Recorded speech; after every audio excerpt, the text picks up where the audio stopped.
Over the board chess tournaments are so stressful, but fortunately I ran into a chess.com staff member or volunteer, Joe Bruin. Thank you for the giant chess pawn. It is a stress ball, so definitely helped me in round 2 because it was a roller coaster. All right, so be prepared for this. It's in the Las Vegas tournament, and we start with e4. I'm playing with the white pieces, and my opponent plays a Pirc Defense.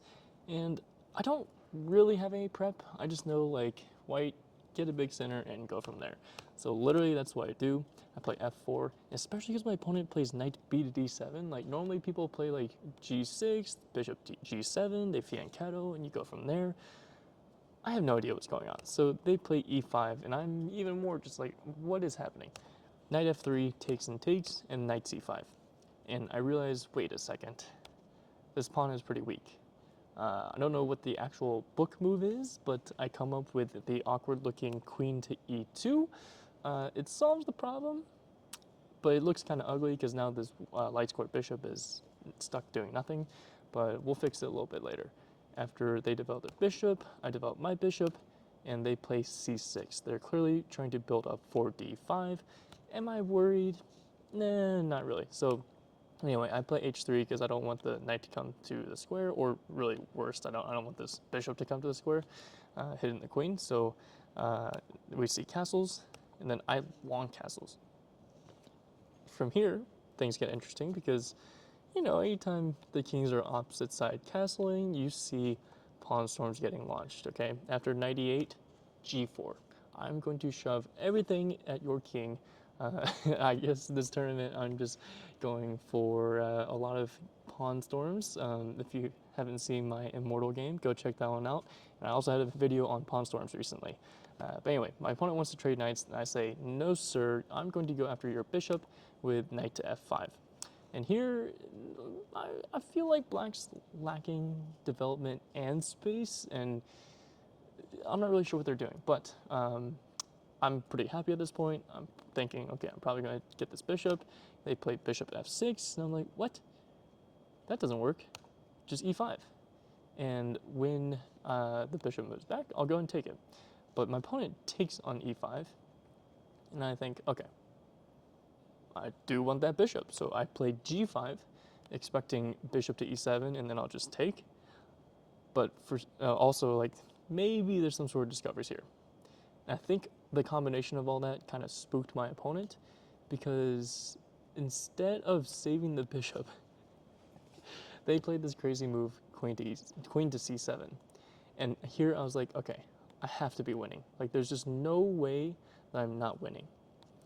But I still need to convert. And over the board, I'm telling you, over the board with 90 minutes on your clock, people are so much more resilient than you'd think. Because online, people just throw pieces and then they resign and or whatever, and they walk away. For this, people signed up, they traveled here, they're not giving up without a fight. So I take the bishop, and they take on f4, and I'm thinking, okay, two options. I can either just go ahead and chop it down, or I can go and give this check first.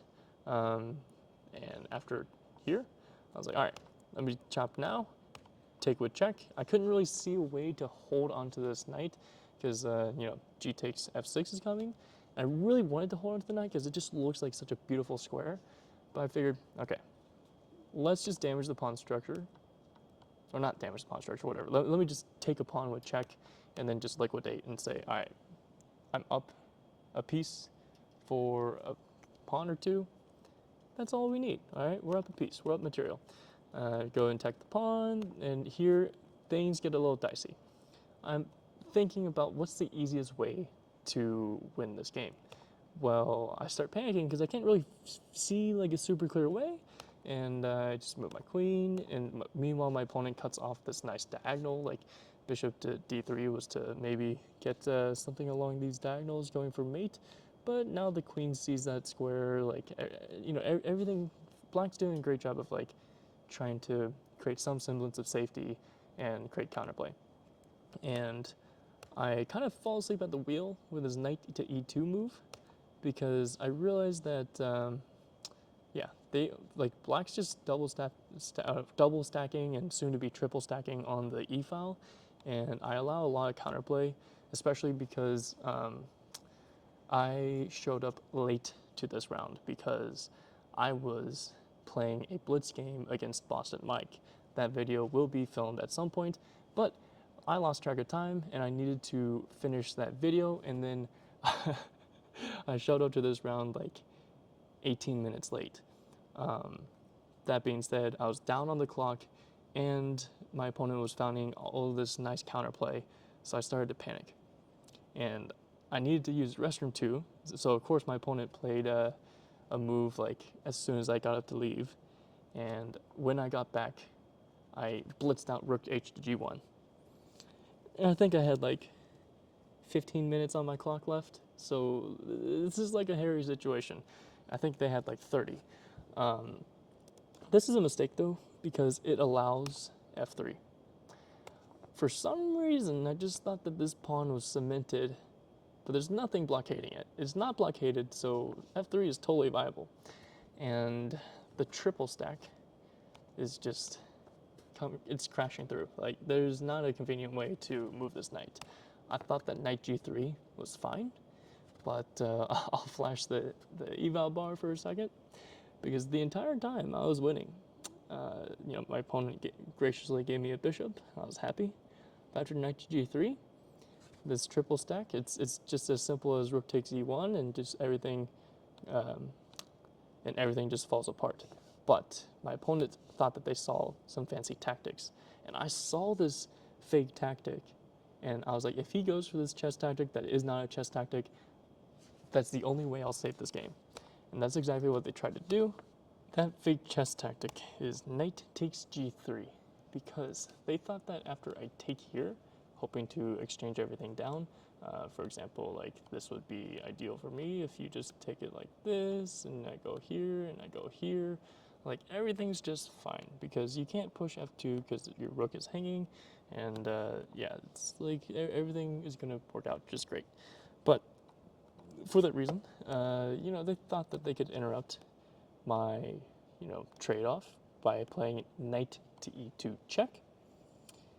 But the one way to win, there's only one move, so pause to solve if you want to try and find it, but the only way for white to win this position is to sack the rook for the knight.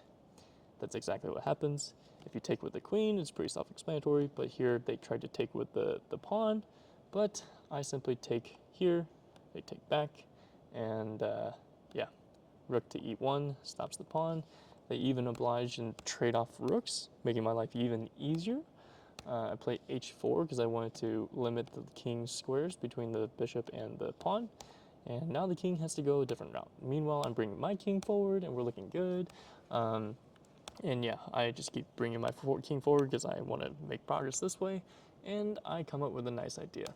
Bishop a6, because I'm thinking, oh, by the way, I calculated this like 1.5 million times. I was like doing everything possible to try and make sure that I was not, allowing one of these two pawns to promote.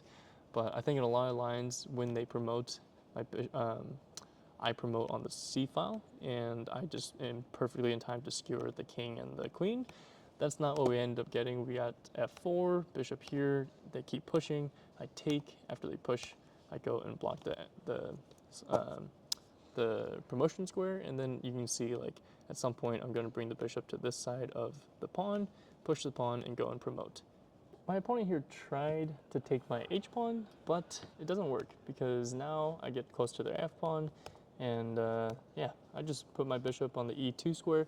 I really meant to put it on the f1 square because I kind of lose a tempo here, I thought, but computer completely unfazed at all. So computer unfazed, I guess I should have been unfazed, but here I'm not gonna lie, my palms were getting sweaty, but I'd done all the calculations. I was checking it over and over and over and over and over again, but yeah, this is all good. The power of the pawn here.